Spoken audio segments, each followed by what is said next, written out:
Hi seamstress, welcome back to my channel. In today's video we shall be drafting a pattern for this gorgeous vintage kimono dress. Stay with me.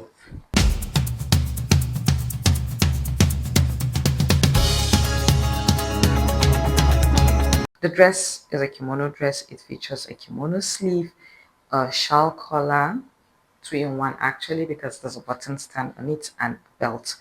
The lower part of the dress is a full circle. Without so much talk, let's get started. These are our bodies. This here is our front bodies and this is our back bodies. Here is CB and here is CF. You would notice that the length of the back and the front is the same. This is because for a kimono pattern, it doesn't require that. For the lower part though, we shall be using this dart. Without so much, let's get started. So the first thing we're going to do is to go ahead and determine our neckline for the front bodies. To do that, we're just going to go ahead and determine how deep we want our neckline to be. From the tip of our neckline, we're just going to go ahead and add between 2 and 2.5 inch. Next thing we're going to do is using a ruler, we're going to go ahead and connect to this part of our neckline like this and draw a straight line to create a V neckline. We'll go on and trim it off.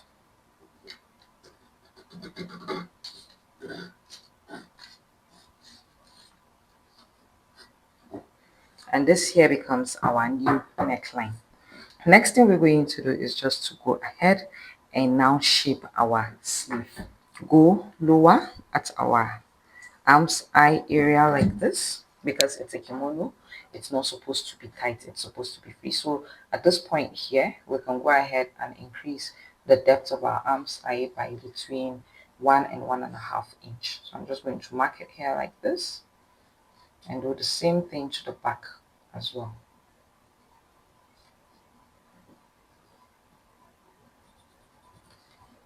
Using a curve, I will go on and redraw the arm's eye.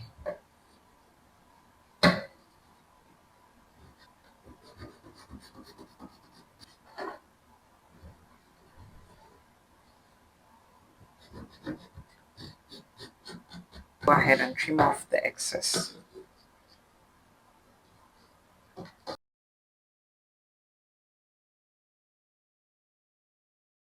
Now the next thing I'm going to do is to go ahead and straighten this part here around the dart. That's the bust area. Trim off the excess as well. Now we're ready to draft our new sleeve. I'm just going to go ahead and place a piece of paper under. So here it is. I've gone ahead and placed a piece of paper underneath my front bodice, and now I'm going to go ahead to create my sleeve. Remember I said it's a kimono sleeve, which means the sleeve is cut along with the bodice. It's not a sleeve that is cut separately. So what I'm going to do right now is just to go ahead and determine how long I want my sleeve to be. It depends on what you want. And to take a measurement for this sleeve, you're going to take a measurement from the nape of your neck, the center nape of your neck at the back, and then you extend it towards your shoulder and then to run along your arm.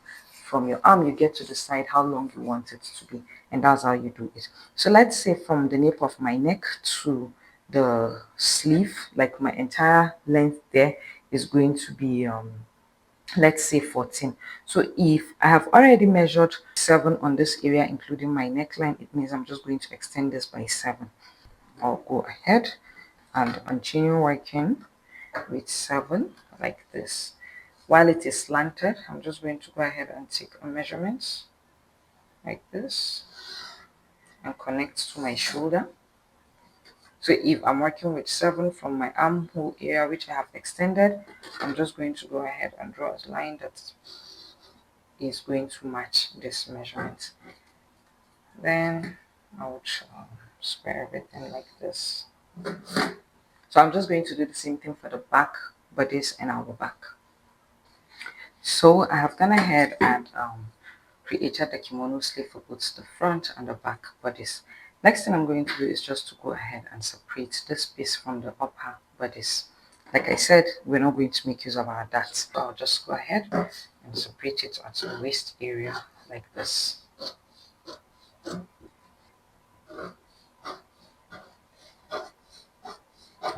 At this point, it is important that you note the back neckline here. I didn't touch it as per the basic bodice drafts. It is the way it is. This is because you're making a shawl collar, and because you're making a shawl collar, you don't need your back neckline to be deep. So now we're going to work with the lower parts of our bodice. So what we're going to do now is just to go ahead and close this dart. As always, we'll take a measurement from our center front to our dart point here. Whatever we have, we'll go ahead and implement it at the hem of our skirt. Do the same thing for the center back.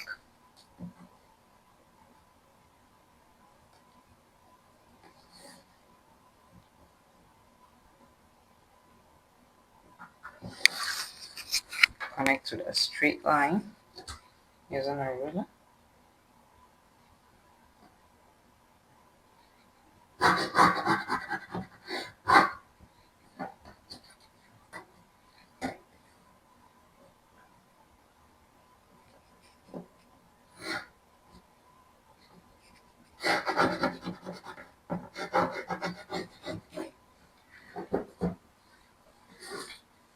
Like we always do, we'll then slash it, cut it off completely.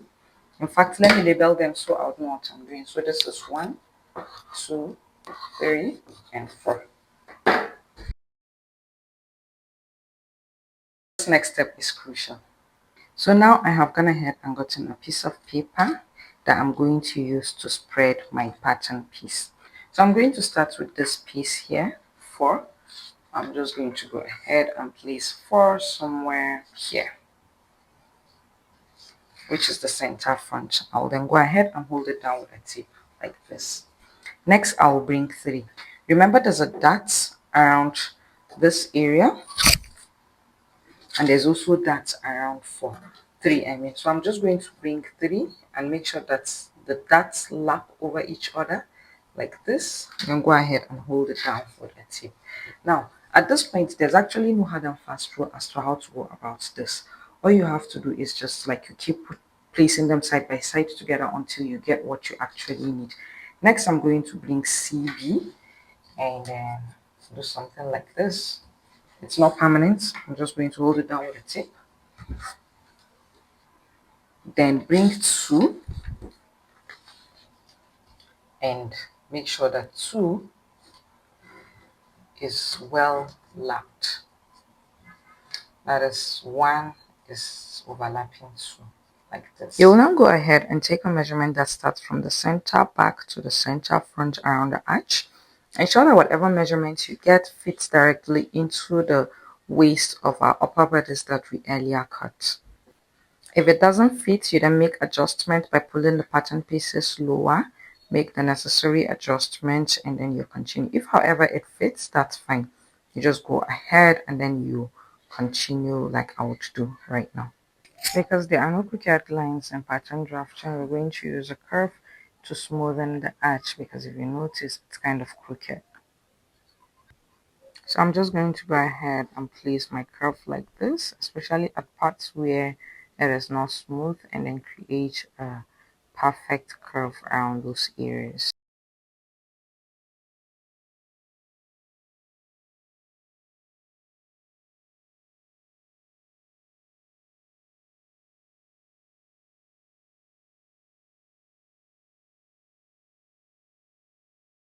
I'll give you an alternative way of doing this. Go ahead with either your free hand or with your curve, and then you connect this. In fact, let me just go ahead and use my curve. This one has.